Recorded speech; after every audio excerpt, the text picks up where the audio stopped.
Je voudrais du soleil vert, des dentelles et des théâtres, des photos de bord de mer, dans mon jardin d'hiver. Je voudrais de la lumière, comme en Nouvelle-Angleterre. Je veux changer d'atmosphère, dans mon jardin d'hiver. Ma fleur sous la pluie de novembre, tes mains qui courent, je n'en peux plus de t'attendre. Les années passent, qu'il est loin, là je tombe. Nul ne peut nous entendre. Je voudrais du Fred Astaire, revoir un latte.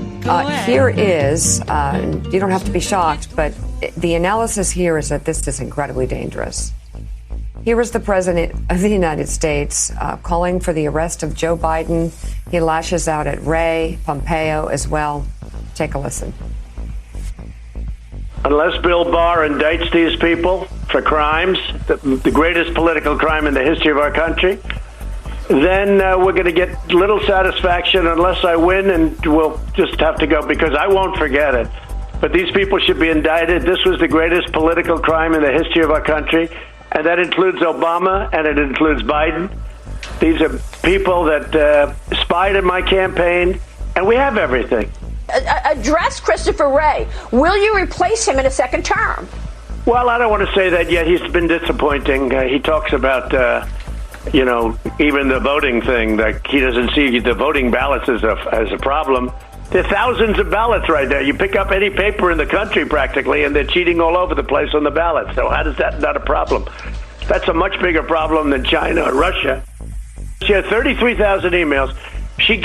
Forget about what was on the emails. It's irrelevant.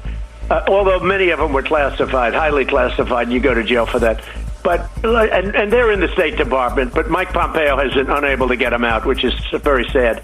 Actually, I'm not happy about him for that reason. He was unable to get them out. I don't know why. You're running the State Department, you get them out. I mean, so again, if you're watching and trying to keep score at home, it's awfully hard. First of all, he calls again for the arrest of Joe Biden. He calls for the arrest of his last Democratic opponent. He calls for the arrest of the last Democratic president. He attacks America's election system, American democracy, says it's worse than China or Russia. He attacks Mike Pompeo for not releasing Hillary Clinton's emails. He attacks Christopher Wray. And he claims something that is a total absolute lie. And of course, he's lying repeatedly about the America's electoral process being rigged. He did it again there, but he's also lying about having all the evidence he needs to indict Obama or Biden simply because there's been one IG report after another showing that what he's been talking about since March of 2017 is a complete fabrication, a conspiracy theory, something that of course will be embraced in the bowels of the internet, but that no self-respecting law enforcement officer will ever pay heed to because it's just an absolute lie. But Hans Nichols, the president, completely unmoored, attacking, again, not just his opponents, not just saying that Joe Biden should go to jail and that Kamala Harris is a monster, but also attacking his Secretary of State, his FBI director, and his Attorney General for not jailing all of his political opponents. And what Axios is reporting this morning, Joe, is that the Attorney General Bill Barr is telling top Republicans that indictments aren't going to come before the election. This big Durham report that's been out there in the ether that people have been wondering about, when's it going to come? What's it going to mean?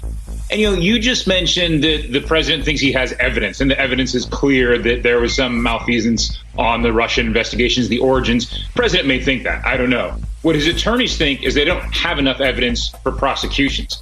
Now, that's not to say, and convictions, crucially convictions, that's not to say Durham isn't moving forward. Their goal on this isn't tied to a timeline in terms of the presidential race. They're thinking about how they can win in court.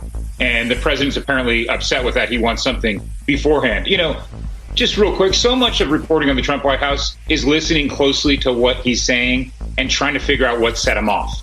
And he calls into Maria Bartiromo, and you can almost go back and do the TikTok and be like, oh, well, clearly he got some news he didn't like on Bill Barr. Clearly he got some news he didn't like on Mike Pompeo. And that's what my colleague Elena Treen did on sort of piecing this together in terms of what set the president off. And it doesn't look like they're going to be indictments. I know Jonathan of the AP always wants to throw it forward, right? When you're at the AP, they're always like, what's the next story? But with Trump, a lot of times you listen to what he says and you go back. And it's pretty clear that there's some sort of change inside the administration. And I mean, it's also, he's so revelatory to the world around us. Everyone can see how much of a day trader he is in his thinking. They can understand what's going on, too. Not good. Let's bring State Attorney for Palm Beach County, Dave Ehrenberg, on for his analysis. Dave, so this, on the state level, let's say there were a Democratic governor and he announced, less than a month before a gubernatorial election where a Republican was beating him by 10, 12, 15 points. He started pressuring you as a state attorney to bring charges against that Republican gubernatorial candidate. We know what everybody would say. I mean, whether it's the St. Pete Times or the Miami Herald or Pensacola News Journal, from one part of the state to another, they would all be calling for his resignation because it's such a shameful act. Talk about, as a prosecutor and as somebody who has studied this your entire life, talk about, if you will, the consequences of a chief executive of the United States of America calling for the arrest of his political opponents less than 1 month before an election where he's expected to lose. Joe, it's actually pretty common in countries that have dictators to jail their political opponents. Remember, he has an affinity for Erdogan in Turkey. He does that all the time there. In Russia, Vladimir Putin does it all the time. Kim Jong-un jails them and kills them. And so he's going into that tyrant mode. And even Bill Barr, President Trump's fixer, will not do this because he knows that Trump is trailing in the polls and he won't be there to protect him if he commits crimes. And so he's going to say no. And he knows that as a prosecutor, you cannot file charges based on Russian propaganda. The whole thinking that Hillary Clinton and her administration was, or her team, like Biden and all the others, were behind the Russia probe comes from Russian intelligence. It was so ridiculous that even the Republicans in the Senate Intelligence Committee rejected it, which is crazy because Mike Pence still promoted it at the vice presidential debate the other night. And so even Bill Barr's not going to go this far. The problem for Bill Barr in being President Trump's fixer is that he's going to be asked occasionally to do something illegal. And there are only two choices, yes or no. If he says yes, he's likely to end up in a prison cell like Michael Cohen. If he says no, he's likely to end up humiliated like Jeff Sessions. There is no door number 3. So he's stuck. He bought the ticket, and now he's got to take the ride. It is Friday, the 9th of October of 2020, and you are in West Coast Cookbook and Speakeasy. I am your chef de cuisine, Justice Putnam.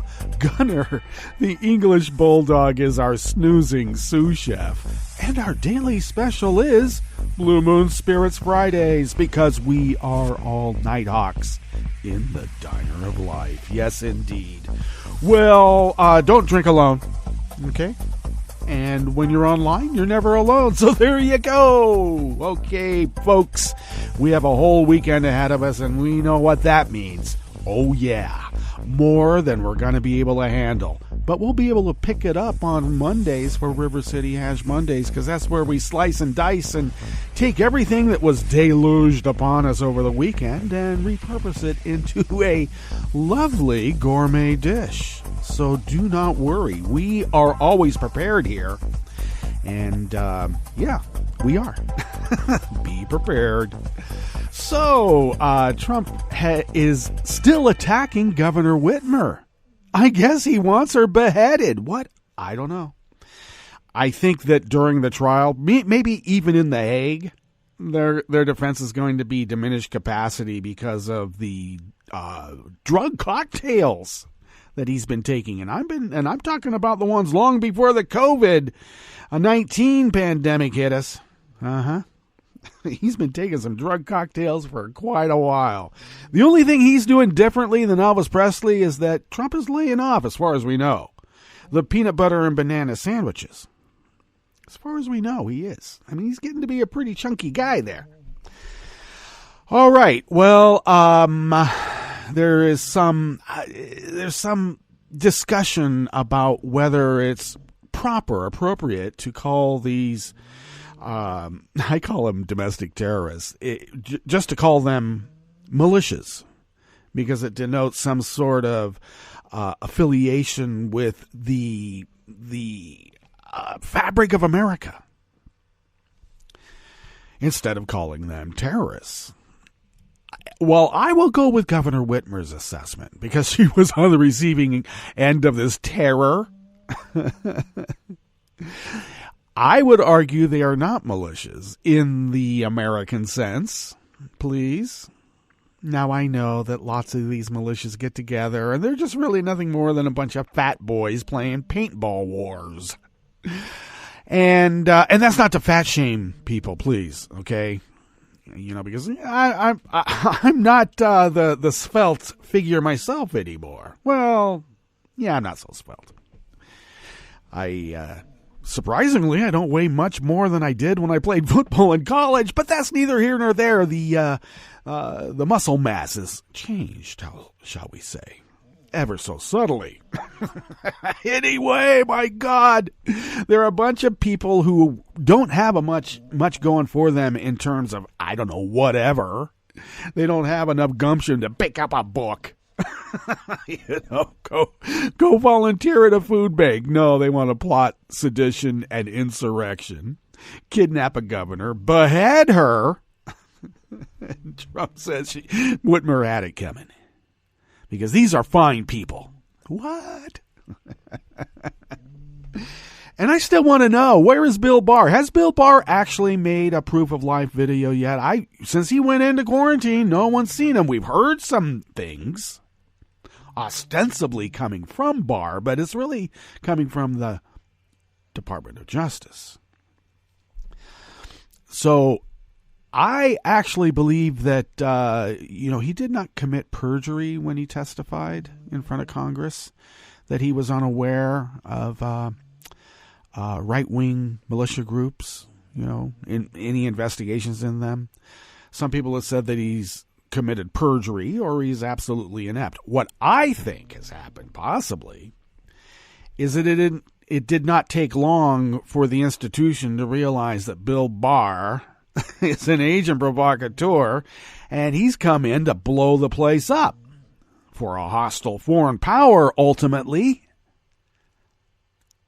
So they may not have let Bill Barr know about these investigations because, well, then they would have been squashed. The principals would have been notified. So this is what it has come to. We have to rely upon the patriotism of members and institutions that tend to want to be fairly authoritarian. Which actually, these actions are very heartening. Because if we want to paint a broad brush upon various members of various institutions, like, well, these people are working for law enforcement, so therefore, we're finding out that there are people patriotic, that their oath was to and is to the Constitution of the United States to protect it from enemies, foreign and domestic. And these, quote, militias, these violent domestic terrorists, are anything but loyal Americans. They're insurrectionists and they need to be squashed. Am I promoting some sort of violent reaction to this violence? Well, maybe, force with force. There's another way in Aikido where you let your opponent's force be used against them, and that's exactly what we're doing, isn't it?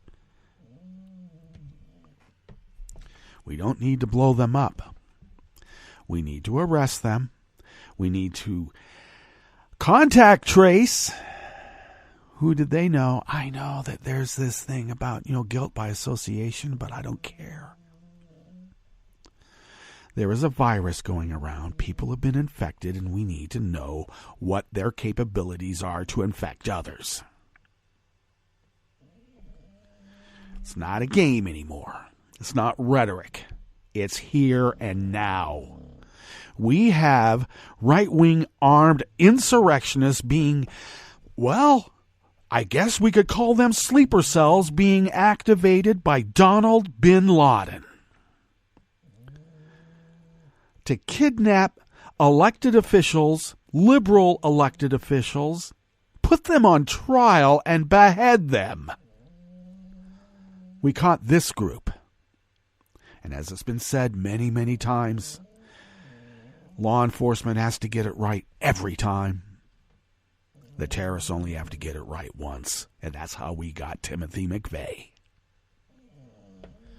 What's on the rest of the menu here in the Bistro Cafe of West Coast Cookbook and Speakeasy? Well, of course, at the top, while Trump was coughing harshly and exclaiming how well he feels on a television interview with Fox, he also insisted that everybody looking sideways be indicted. Everybody. On the rest of the menu, the former RNC Finance Chair, who was also a top Trump fundraiser. Well, that's how it happens. Well, he was charged by the Department of Justice in an illegal lobbying scheme. How many RNC Finance Chairs have been indicted? And, all the rest of them are in jail already. Interesting. Homeland Security contradicted Trump on the day that these Michigan terrorists were being arrested. Being arrested. Well, DHS reported that white supremacist violence poses the biggest threat to the United States. Right up there with Russia, and actually it's the domestic white terrorists that pose the biggest threat, even above Russia. Interesting. And some people might blame Utah Senator Mike Lee contracting COVID for his bold stand against democracy, and some others might not. After the break, we move to the chef's table, where Chile is keeping close tabs on a large fleet of 300 Chinese fishing vessels that has stirred up controversy all along the South American coast. Well, the Pacific coast of South America, too, if you wanted to put it that way, and we will. And Bolivia declared a state of disaster due to the wildfires, ravaging forested and agricultural areas in the eastern part of the country. All that and more on West Coast Cookbook and Speakeasy. Bon appetit.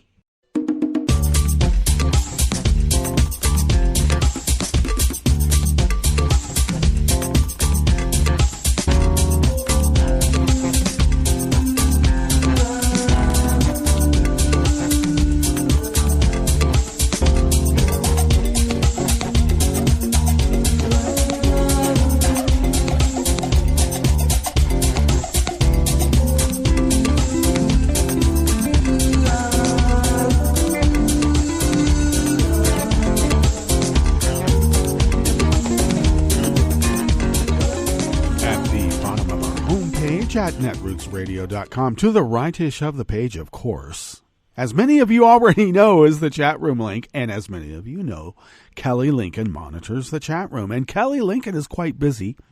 And congratulations, Kel. Well, I'm just going to let it out. She got a job in these perilous times. So, and that's heartwarming because we need to pay our bills, don't we? And Kelly does yeoman work above and beyond. And thank you, Kelly. If you would then take a look from that chat room link that's near the bottom of our homepage at netrootsradio.com, you will then notice the link to our Patreon page. And once again, I want to give a big shout out to those of you who have been pledging all these many years, and particularly and specifically to you know who. You know who I'm speaking about. Yeah, you. Thank you for your generous contribution once again.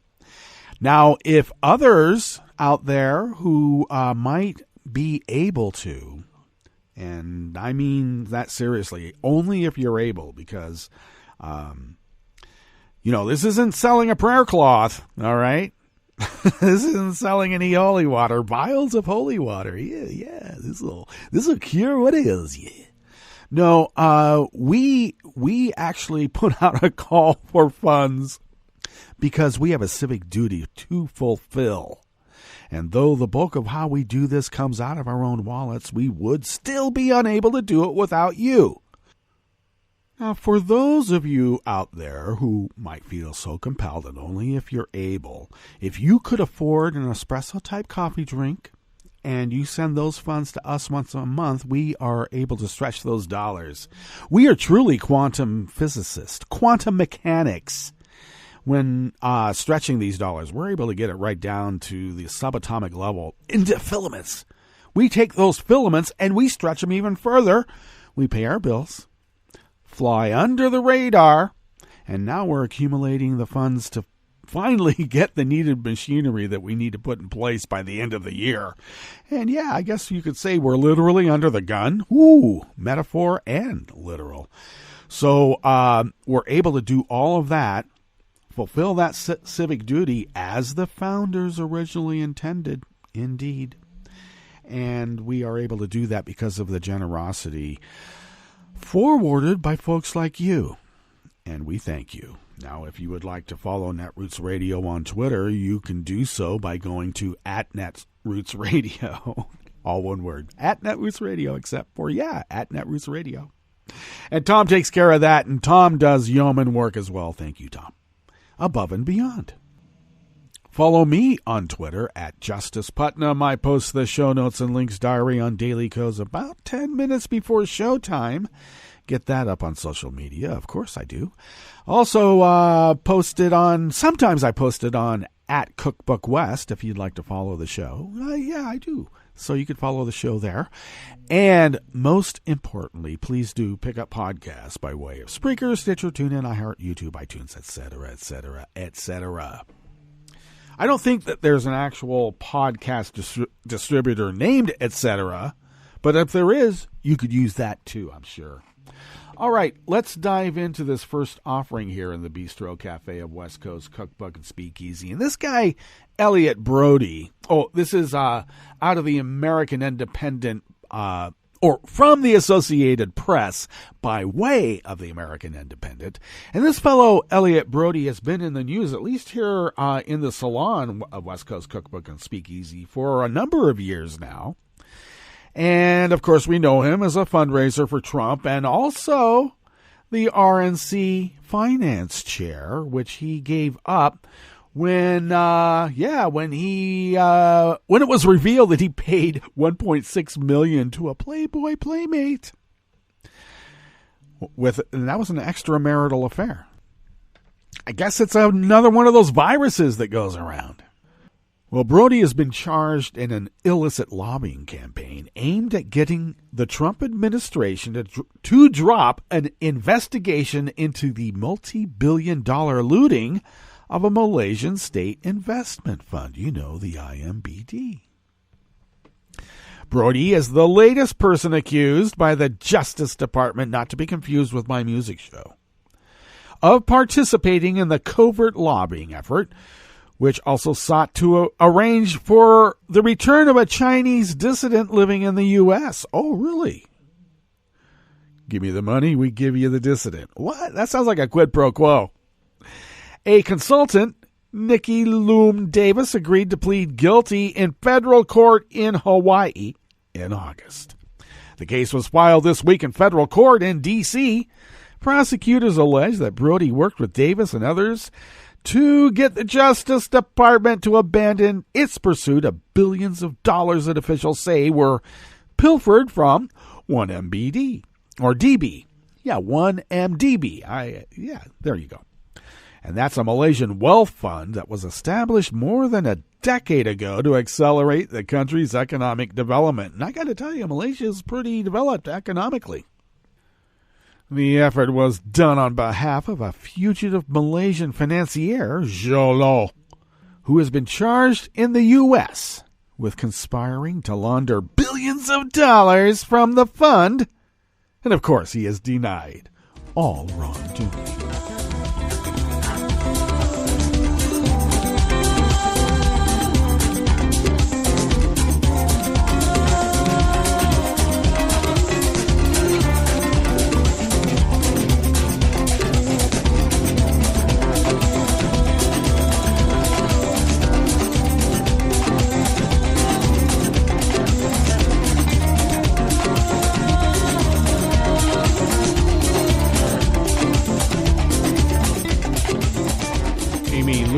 Of the American Independent brings us this next offering here in the Bistro Cafe of West Coast Cookbook and Speakeasy. The two top security threats facing the country are white supremacist violence and Russian interference in U.S. elections, according to a new report from the DHS. The agency released its Homeland Threat Assessment on Tuesday. The report found that between 2018 and 2019, white supremacist extremists conducted half of all lethal terrorist attacks in the United States, which resulted in the majority of deaths.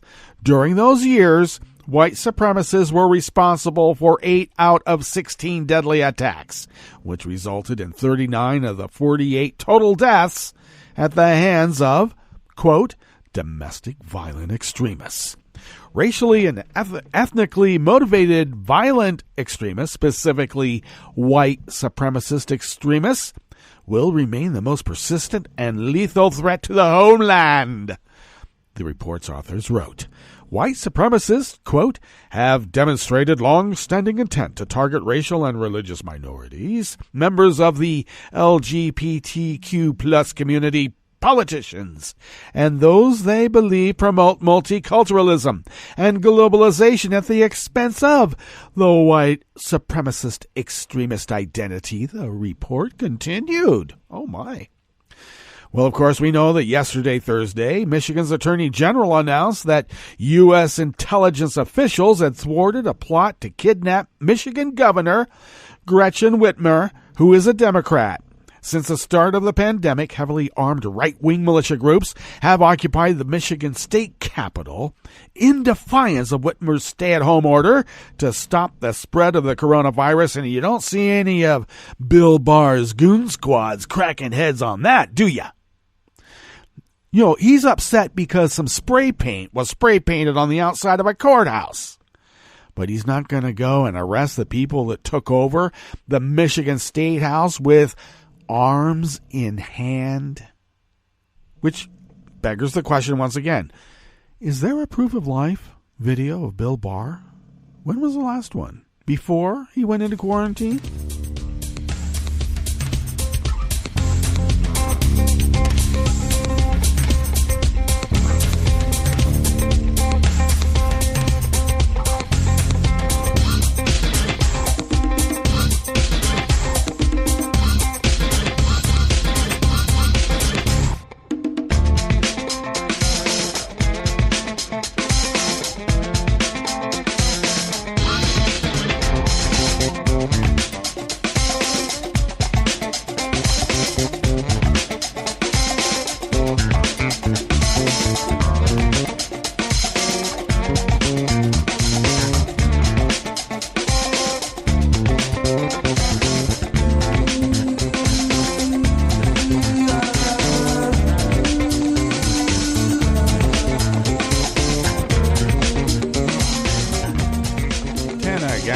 of the American Independent brings us this final offering here in the Bistro Cafe of West Coast Cookbook and Speakeasy Blue Moon Spirits Fridays.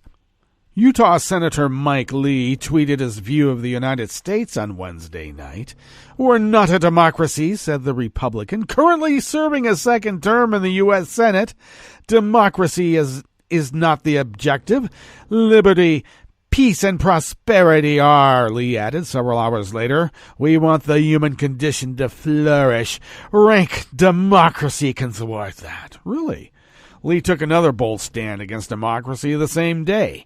"The word democracy appears nowhere in the Constitution. Perhaps because our form of government is not a democracy," he said. "It's a constitutional republic. To me it matters. It should matter to anyone who worries about the excessive accumulation of power in the hands of the few." What the hell is he talking about? More of this Bircher BS. Oh, you don't know about the Bircher BS? Oh, let's continue. Con Carroll, a spokesperson in Lee's Washington, D.C. office, explained Lee's intentions to the American Independent Foundation. "At a time when the Democratic Party is talking about packing the Supreme Court and getting rid of the Electoral College and taking over the Senate and House of Representatives, Senator Lee wanted to draw attention to the fact that the founders created Republican checks on Democratic passions," Carroll said in an email. The tone-deaf statements come at a time when mail-in voting is an urgent issue on both sides of the aisle, with Trump suggesting that absentee balloting will result in massive voter fraud, and Democrats worried that he'll use claims of electoral fraud as a pretext for refusing a peaceful transfer of power if he loses the election. Lee has made his feelings about democracy clear, but where does the senator stand on liberty, peace, and prosperity? Because that's how he spelled prosperity. He hit the F. He fat-fingered the F. Now, on liberty, to Lee's credit, he has spearheaded criminal justice reform in the GOP, collaborating with Cory Booker to draft a reform bill focused on reducing harsh mandatory minimums, but his commitment to liberty goes only so far. Lee is one of a handful of GOP lawmakers who witnessed the detention of immigrants at the border and did nothing substantive to address the issue. 44 days, shouted men in cages at a detention facility near McAllen, Texas, during a visit by Lee and Pence in July of 2019. That's how long they'd been held without being able to take a shower. 44 days. Lee released a statement blaming the Obama administration for the conditions because that's what a weasel he is. Now on peace, Lee has previously advocated for limiting executive power and setting military policy. Nevertheless, according to the website On Issues, Lee exhibits the standard GOP militarism and support for Israel. On prosperity, like many Republicans, Lee has long been on a mission to gut programs that help middle-class and poor families stay afloat. 3 entitlement programs, Social Security, Medicare, and Medicaid, are on a course that is as disturbing as it is sustainable, his campaign website read in 2010. Through these programs, Congress has promised to provide roughly $50 trillion in unfunded benefits to Americans who are alive today. That is, benefits for which Congress lacks the financial means to pay. This is irresponsible. And in 2017, Lee sponsored S. 1290, the Welfare Reform and Upward Mobility Act. Oh, really? Among other measures, it would have added onerous work requirements for people receiving supplemental nutrition assistance and withdrawn federal funding from states that didn't lower their welfare costs because, welfare queens. Well, that bill died at the end of the session. Lee has also called for defunding and repealing Obamacare. And Lee announced, of course, that he was diagnosed with coronavirus on October 2nd. The same day Trump announced his own positive test results. And Lee was one of a handful of GOP lawmakers who contracted the virus after failing to follow basic safety protocols recommended by the CDC. His outlook appeared rosy, perhaps because he is a sitting senator and doesn't have to worry about health care costs due to this government-funded health plan. Even after his diagnosis, Lee was on other things, namely rushing through the confirmation of Amy Coney Barrett. I've spoken with Lena McConnell and Chairman Graham and assured them I will be back to work in time to join my Judiciary Committee colleagues in advancing the Supreme Court nomination. We're all infected, you know. We need to replace as many of the Supreme Court as we can. I bet. Okay, let's get to our break. And when we get back from that break, we will go through weather from around the world, and we will finish up with the stories that we have curated for you today. You are listening to West Coast Cookbook and Speakeasy, and we will be right back. You are listening to netrootsradio.com. Please hang up and try again.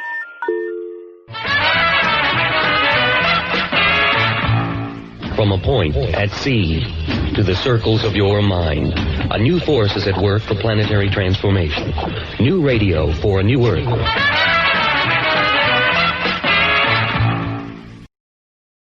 This is Take Two Movie Review. I'm Kim Lowe. This week, global girl power. Some of us old enough to remember the original animated feature of Mulan might be a little disappointed with the live-action remake. Sure, it's got breathtakingly beautiful scenery and an impressive cast of actors, including Yi-Fei Liu in the title role, but the humor and tone is lighter than in the original. Director Nikki Caro explained that she eliminated the wisecracking dragon Mushu because she wanted the film to be more realistic, but then confusingly added a new character, played by legendary Chinese actress Gong Li, who is a witch. Still, the new version isn't without its charms. Set in old world China, but borrowing from many different dynasties, it's uncertain as to when exactly the story is supposed to take place. Adapted from a folk tale, Mulan tells the story of a young woman who disguises herself as a man to defend China from invaders. As it's made clear, it's not by choice but at the command of the emperor. Mulan takes up the shield literally to replace her disabled veteran father since the family has no sons.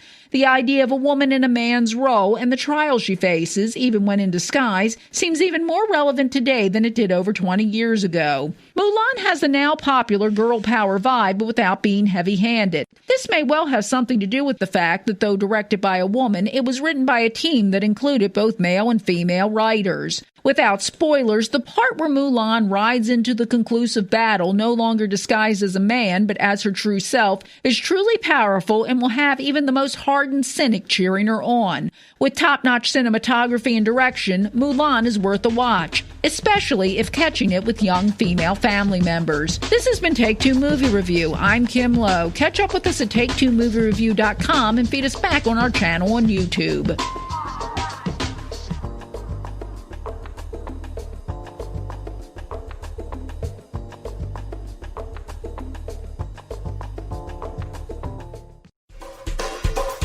This is Scientific American's 60-Second Science. I'm Steve Mirsky.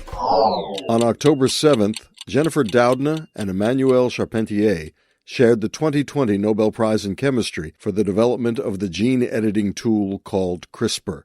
Last April, I spoke with Doudna at an event in Washington, D.C. A few months ago, I was at a talk about wine, and CRISPR came up. And it was an appropriate thing to bring up. What is it like to be in this field right now where everyone is talking about the work that you do and its implications? Well, I have to say it's very exciting, and it's, as a scientist, wonderful to see all the creative work that's going on with gene editing. It's just a fascinating opportunity to see the innovation that people come up with when they have a tool that's so broadly useful across biology. You do 1 million interviews and you make a lot of public talks. What do people not talk to you about that you would love to talk about regarding CRISPR? Well, I think a lot of the discussion around CRISPR right now focuses on biomedical applications, which clearly are very exciting. I think something that I don't hear as much, although I'm happy to hear that you had this conversation at a wine event, are the opportunities in agriculture. I think they're going to be huge, and I'm really, really excited about the opportunities to use gene editing to create plants that will be drought tolerant, pest resistant, maybe more nutritious, give farmers opportunities to grow plants in environments where in the past they've been really challenging to grow. Yeah, it's just the range of applications is just seemingly endless. Yeah. I think in the wine talk we were discussing the threats to viniculture from global warming. Right. And one of the possible applications there is to get the more heat-tolerant organisms to chip in and help the wine grapes. Yeah. I know you talk about the ethical considerations a lot. Anything you'd like to discuss No, about I think the ethical considerations are incredibly important. People get very excited and concerned, appropriately, I think, on occasion about opportunities to use gene editing in systems where, we really need to be thoughtful about the responsible use, where there are great opportunities, but also big challenges. And, of course, a very obvious one is in the human germline embryo editing, but also, frankly, also in microbes and other organisms that could be released into the environment using gene editing to spread genetic traits in a mode called gene drives. So that's another area where there's a lot of discussion about how careful we need to be, how do we regulate this technology appropriately, how do we encourage science to advance, but do it in a way that's responsible. For Scientific American's 60 Second Science, I'm Steve Mirsky. Hi, I'm Tom Hartman, and since you're listening to netrootsradio.com, show your progressive side and go to the donate button on the bottom of the homepage. It's progressives like you who power Netroots Radio and keep the progressive message beaming everywhere 24 hours a day. Just go to our donate button at the bottom of netrootsradio.com. Thank you for keeping progressive radio at full power.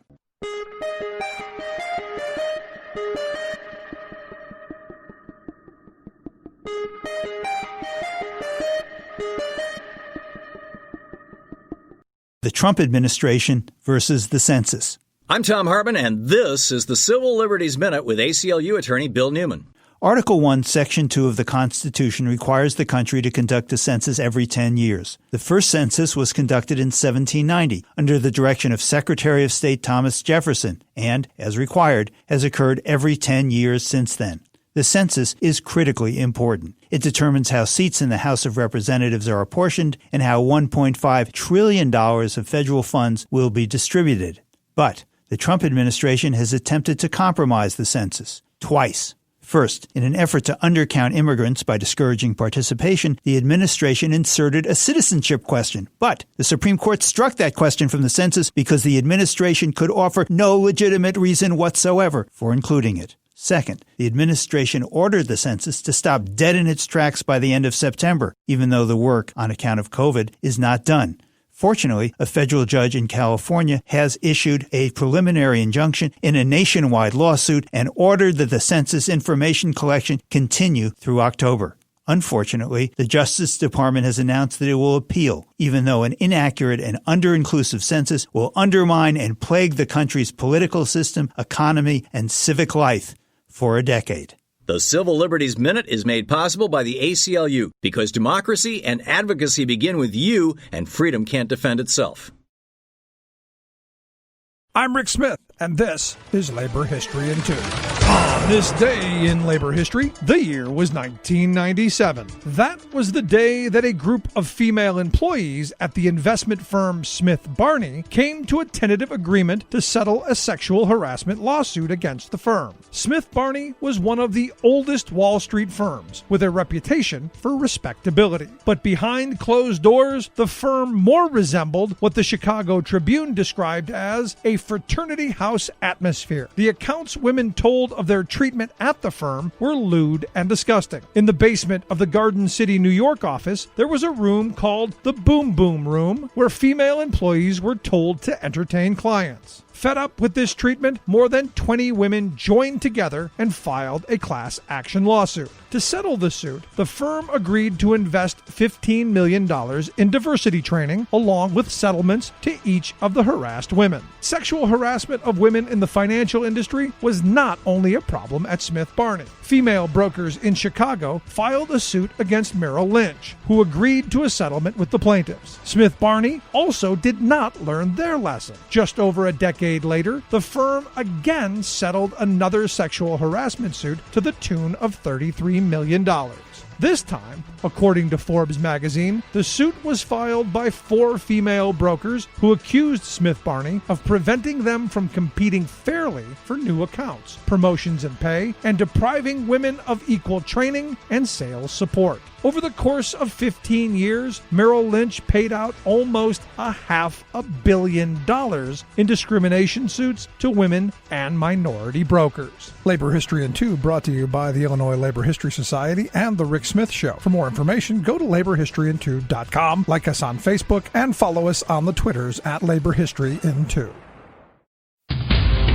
This is Solidarity News on Radio Labor. I'm Mark Boulanger. COVID-19 is not only causing horrendous problems for working people around the world, it is worsening problems that existed before the pandemic started. In response, the global labor movement is calling for a renewed social contract, which puts decent work at the heart of rebuilt economies. The call for a new social contract is being led globally by the International Trade Union Confederation. The ITUC is the organization which represents national labor centers such as the Ghana Trades Union Congress and the AFL-CIO in the United States. The General Secretary of the ITUC, Sharon Burrow, recently addressed union activists about the social contract. She mentioned the International Labor Organization. The ILO is the UN specialized agency focused on matters of work in the world. We are fighting all around the world for the elements of a new social contract for recovery and resilience, with access to job protection, wage protection, incomes, of course, for those in informal work or without wage support, access to health and many other areas of the social contract. Decent work has broken down even before COVID-19. We had a convergence of crisis where inequality was driving an age of anger. People couldn't live on the wages or the incomes they were receiving. Job security was breaking down, and 40% only of the world's people could actually depend on a formal job, a third of those in precarious work. But in fact, 60% of our brothers and sisters, without a rule of law, without social protection, without indeed any kind of minimum wage or income. So the fight for rebuilding trust in our governments, if they actually rebuild the foundations for recovery and resilience, for decent work, with a new social contract, is now a struggle for the generations. I wanted to actually say, of course, it isn't just the ITUC leadership who has debated what we want in our social contract. We asked 1,000 people what they wanted in a new social contract. When it actually is about decent wages, you've got a massive, overwhelming percentage of people who want that. Sick leave and unemployment benefits, fundamental resilience in social protection, pensions, healthcare, same rights for all workers, equal pay, just transition for climate-friendly jobs, and indeed, of course, safe workplaces and just transition for technology changes with grievance procedures and that vital due diligence responsibility that we want for all companies, and the right to control our data and an end to the surveillance economy. Skills and training, all of these issues have come from people themselves. And I want to say to you that this is not the end of it. We need your views. We need you to tell us what you want in your social contract for yourselves and your families, because that's the way the union movement will fight, right alongside of you, indeed with you. We have launched the campaign for a global social protection fund. 75% of the world's people have little or no social protection. 55% have none at all. And that's not the resilience base we need for a new social contract. So today, as we stand and demand jobs, jobs and jobs, climate-friendly jobs, fundamental rights at work, social protection, all of the things that we say and the ILO Centenary Declaration says, negotiated just last year, ought to be available for all workers. We know that social protection is at the heart of resilience for income support and for health, plus those vital public services. And that's it, international labor news you can use. You can find our features and daily newscasts on our website at radiolabor.net. Follow us on Twitter at RadioLabor. I'm Mark Boulanger. Thank you for listening. And remember, it's all about global solidarity.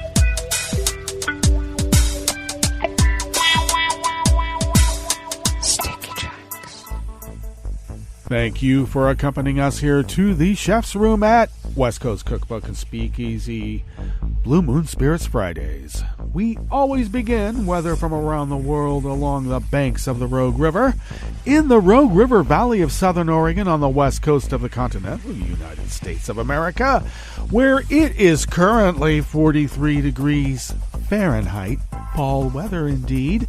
We are expected to be much cooler than yesterday with a high about 75.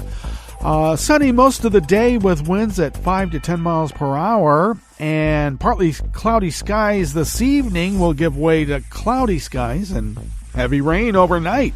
Lows in the upper 40s. Winds will be out of the southwest at 5 to 10 miles per hour, and we're expecting about a little more than a tenth of an inch overnight, with tomorrow a third to a half an inch. Throughout the day, winds will be out of the west-southwest at 5 to 10 miles per hour. And yes, rainfall will be between a third to a half inch. Confirmed coronavirus cases in Jackson County in the southern part of Oregon are now at 1,311, with 6 deceased confirmed. Pollen is rated at none. The air quality index is moderate at 96, which is not very good for those with breathing issues, though that daytime UV index is moderate for the fall at 4, but do take care anyway. Barometric pressure is holding steady currently at 29.93 inches. Visibility is down to 6 miles, and relative humidity is at 100%. Is it raining? Well, no, it's not. But it is very humid out there. Weather from around the world is brought to you by people's personal weather stations that they purchased. These people planted these purchased personal weather stations somewhere on their property, and these people positively live around the world. London is 56 with a rain shower. Paris is 62 and partly cloudy. Rome is 75 and sunny. Kyiv is 66 and fair. Kabul is 66 and fair. Hong Kong is 75 and partly cloudy. Tokyo is 58 with heavy rain. Sydney, Australia is 63 and clear. San Francisco, California is 55 and cloudy. And New York is 60 degrees Fahrenheit and mostly cloudy. And that is weather from around the world, brought to you by people's personal weather stations that they purchased. These people planted these purchased personal weather stations somewhere on their property, and these people positively live around the world.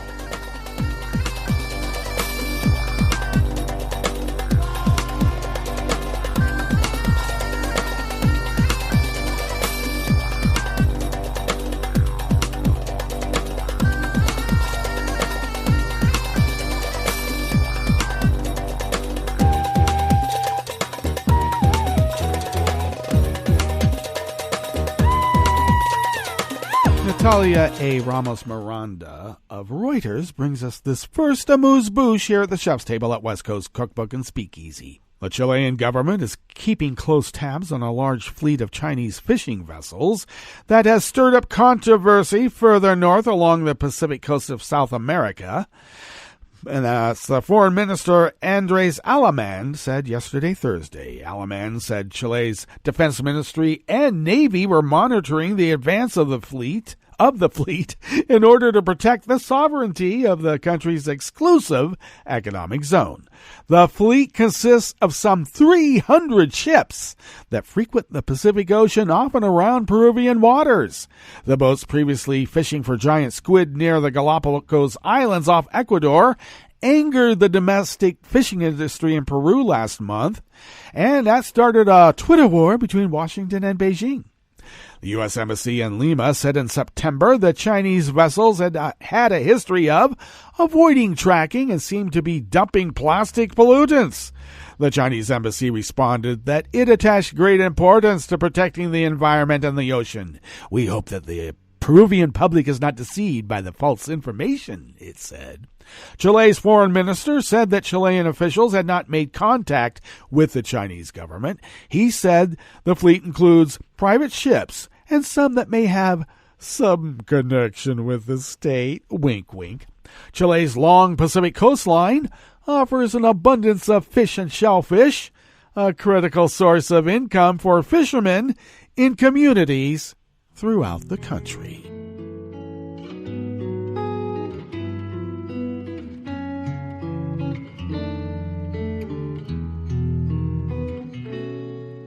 Je te donne c'est mon amour pour la vie entière. La promesse de me trouver à tes genoux. Aussitôt que tu m'appelles, rester toujours fidèle. C'est tout, c'est tout. Je te donne tous mes printemps, mes étés de mer. Mes automnes, quand les feuilles tombent partout. Si ce n'est pas une bonne affaire, je te donne tous mes hivers. Anonymous worker bees at Reuters bring us this final amuse-bouche here at the chef's table at West Coast Cookbook and Speakeasy. Bolivia declared a state of disaster due to wildfires ravaging forested and agricultural areas in the eastern part of the country, President Janine Áñez said yesterday, Thursday. In 2019, wildfires destroyed more than 6 million hectares in the Bolivian Amazon. So far this year, 1.1 million hectares have burned, according to the government, while non-government organization Friends of Nature Foundation said the area wrecked was twice as large.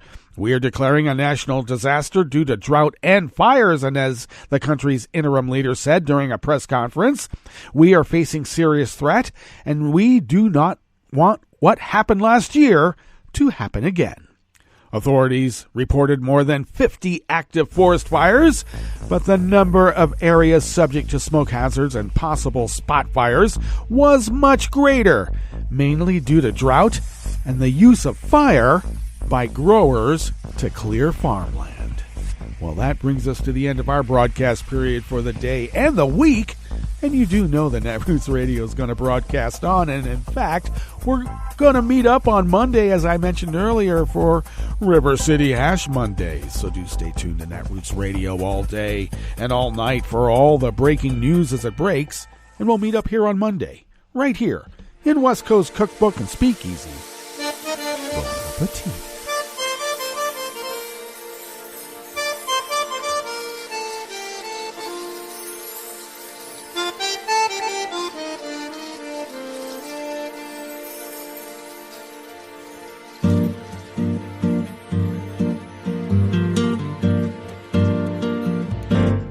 Je voudrais du soleil vert, des dentelles et des théâtres, des photos de bord de mer, dans mon jardin d'hiver.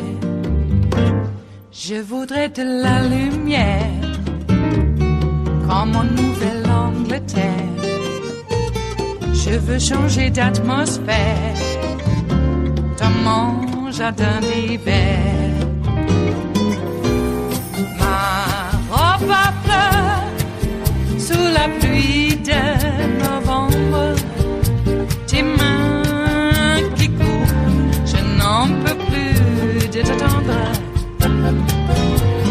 Les années passent, il est loin, là je tombe.